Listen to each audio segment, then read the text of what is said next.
vamos fazer um jogo. Qual desses personagens tem mais influência? E esses aqui? E esses dois aqui? Comenta aí o que você acha. E para descobrir a resposta, vamos partir da base da pirâmide social até chegar no topo, com o fundo do poço pertencendo a duas raças, sendo os Hellhounds a primeira. Essa raça se constitui de cachorros ou lobos humanoides, que por terem como característica mais notável um físico acima da média, na maioria dos casos ficam encarregados de funções pesadas, como carregadores de carga, segurança e guarda particular. Além disso, alguns dessa raça conseguem se disfarçar de humanos, o que não sei se é algo comum entre todos os furries, mas ajuda se tiver que fazer alguma coisa no mundo material, né? O que não seria algo comum, já que só demônios de alto ranking podem abrir portais até lá. Os Hellhounds mais notáveis que já tivemos contato são a Luna, com sua proficiência de desviver outras pessoas acima do normal, e Vortex, que além de ser o cara mais shapeado do universo, tem uma relação com Beelzebub, que como vamos ver mais na frente, faz parte do topo do ranking, fazendo desse o casal que envolve os maiores extremos da pirâmide. Isso acaba com os Hellhounds, mas não com o fundo do poço, já que junto deles temos os Imps, que são a mão de obra do inferno. Esses carinhas são nativos do Anel da Ira, onde tem a maior concentração deles, mas como podem sair de lá, eles existem em todos os círculos, mesmo que em menor quantidade. A raça em si tem uma variedade de características muito grande, indo desde as versões de pele vermelha e sem nada demais, até os que têm algum tipo de mutação, como asas ou ser um híbrido, com um corpo mais adaptado. As habilidades comuns entre todos os seres dessa espécie são completa imunidade a fogo mundano, capacidade de gerar luz a partir dos olhos para enxergar no escuro e uma cauda que quase pode atuar como um terceiro braço. E por terem características tão diversas, é essa raça que costuma fazer os serviços da base da sociedade, como comércio e agricultura. Mas também tem alguns que entram no ramo do assassinato ou segurança. E como essa raça não tem nenhum poder mágico ou físico notável como os Hellhounds, é uma das únicas que usa armas brancas e de fogo em combate. Também vale citar que, assim como os cachorrão do inferno, os Imps são uma raça mortal, o que quer dizer que eles envelhecem e podem morrer de causas naturais ou artificiais, característica que vamos ver desaparecer à medida que subimos na pirâmide. Imps são as criaturas que mais aparecem em Helluva Boss, então temos algumas figuras notáveis, como o Blitzo, que tem um acordo com o Nobre do Inferno que dá acesso a um artefato que abre portais para o mundo humano, Fijaroli, que após sofrer um grave acidente precisou trocar boa parte de seu corpo por metal e agora está mais perto de ser classificado como um automóvel. E Striker, que é um híbrido com características de cobra, o que lhe dá habilidades físicas muito superiores a outros habitantes do inferno, além de ser um dos únicos que tem acesso a artefatos capazes de ferir o topo da pirâmide.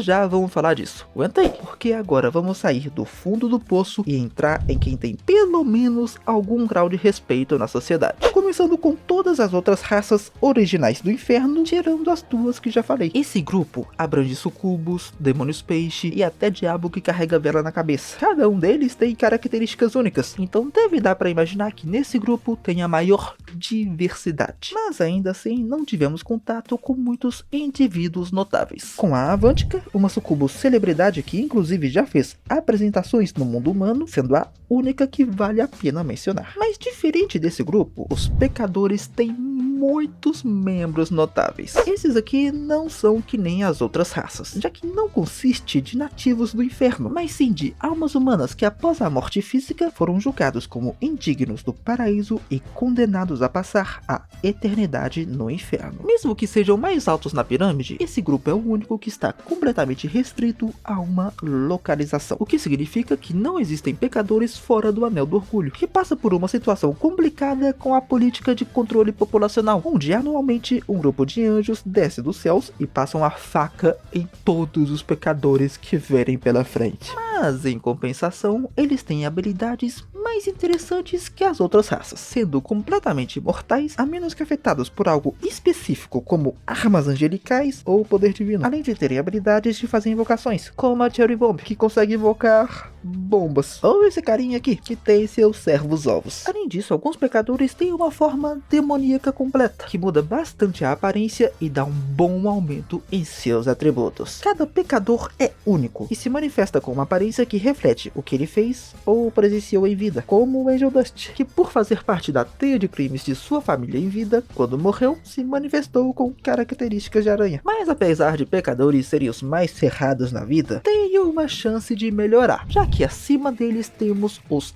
Overlords, que diferente de todos que estavam abaixo, isso aqui não é uma raça, mas sim um título. Quando um demônio das raças abaixo se torna muito poderoso, principalmente por ter uma grande quantia de almas a seu serviço, como o Valentino tem com Angel Dust, e influência suficiente para controlar uma indústria ou setor inteiro, esse recebe o título de Overlord. Apesar da maioria dos membros desse grupo serem pecadores, teoricamente não são só eles que conseguem ganhar esses status. Então seria possível ver um Imp ou um Hellhound chegando nesse nível, mas é muito improvável, já que a escalada é grande demais e os pecadores têm a vantagem de terem mais poder e serem imortais. Existe uma diferença no poder e influência entre os próprios Overlords, então não é incomum ter atrito entre eles, mas também pode acontecer alianças de benefício mútuo, como a dos 3Vs, que provavelmente tem a maior influência dentro de todo o Anel do Orgulho, contendo Vox, que controla toda a mídia televisiva, Valentino, que criou um monopólio na produção de conteúdo adulto, e Velvet, que controla as redes sociais, mas também com outras figuras bem notáveis fora da União, como a Carmilla, que detém a produção de armas angelicais, que vai ser bem importante daqui a pouquinho, e também Alastor, que de alguma forma tem o poder de matar até mesmo outros pecadores, e por causa disso fez o inferno no inferno quando chegou e começou a passar os gritos de suas vítimas pelo rádio. Mas vale dizer que aqui é o mais alto que alguém da base poderia chegar. Menos que aconteça alguma exceção gigantesca, os grupos acima são muito restritos e exclusivos, com a base disso sendo dos Ars Goetia, que para facilitar vou chamar de nobre. Esses seres são os principais responsáveis por manter a ordem nos círculos do inferno, e para facilitar isso, todos têm a habilidade de teleportar de suas residências até um deles a qualquer momento, além de também serem o primeiro grupo que pode viajar para o mundo humano, onde coletam informações e fazem pactos para garantir que mais almas partam para o inferno. Todos os nobres têm papéis muito importantes para manter a ordem. Cada um deles assume controle de alguma região ou grupo do inferno e garante que este se mantenha sob controle, como por exemplo a família dos Stolas, que se responsabiliza por controlar os imps. Além disso, os nobres também são responsáveis por estudar o paraíso e sociedade humana, e por terem tanta responsabilidade atrelada a seus nomes, existe um preconceito gigantesco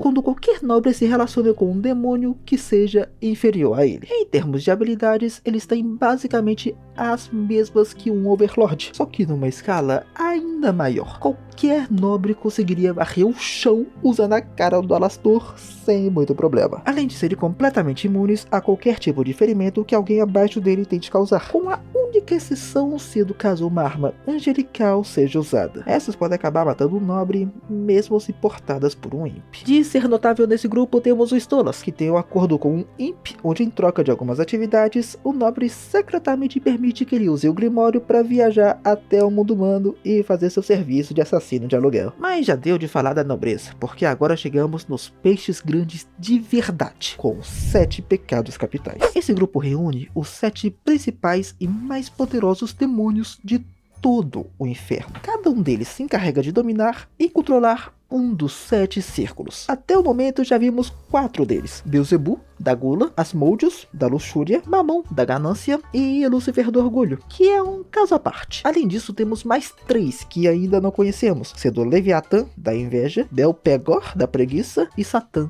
da ira. Esses demônios têm características e habilidades bem diferentes, mas todos são absurdamente poderosos e detentores de uma influência tão grande que todo o círculo qual habitam gira em torno de suas atividades e decisões, o que faz deles uma força que você absolutamente não vai querer se meter, a menos que você faça parte de um dos 2 grupos que vem a seguir, já que Lúcifer é o senhor supremo do inferno e Charlie e Lilith, as integrantes da família real, com certeza têm uma posição de destaque dentro da hierarquia. As 2 são, respectivamente, a filha e esposa de Lúcifer. E infelizmente não temos muita informação a respeito da última, já que ela desapareceu há 7 anos e não mostrou as caras desde então. O que sabemos é que ela é um humano que foi pro inferno milhares de anos atrás, o que faria dela uma pecadora, mas esse caso é especial, já que ela nunca morreu, mas sim o próprio Deus a transformou em um demônio e mandou pro submundo. E